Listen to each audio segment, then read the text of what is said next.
এই যে অনেকগুলো বিজ্ঞাপনের কাজ শেষ করলাম, এই যে এখানে কিন্তু এসি আছে, বাট আমরা এসিটা ছাড়ার কোনো সিস্টেম নাই, কারণ শব্দ হবে। এই যে এসি দেখা যাচ্ছে, এটা বোঝাতে চাচ্ছি যে প্রত্যেকটা কাজেই রয়েছে সাধনা, শ্রম, অনেক আন্তরিকতা, সব কিছু মিলেই একটি কাজ হয়, একটি রেকর্ডিং হয়, একটি বিজ্ঞাপন হয়, সেটা আবার বিভিন্ন জায়গায় সেবামূলক কাজ হিসেবে প্রচারিত হয়। তো আমরা কাজ করে যাচ্ছি, সবাই আমার জন্য দোয়া করবেন। এখানে প্রায় আমরা অনেক সময় দেখা যায় 40 মিনিট, 45 মিনিট, 1 ঘন্টাও অনেকগুলো কাজ আমাদের করতে হয়, তখন আমরা ঘামতে থাকি।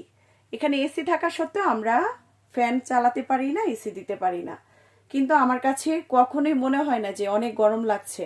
এটা হচ্ছে আমার কাজের প্রতি আমার আন্তরিকতা এবং ভালোবাসা। তো সবাই দোয়া করবেন আমার জন্য, যাতে আমার কাজগুলো আমি করে যেতে পারি। সবার জন্য শুভকামনা। আল্লাহ হাফেজ।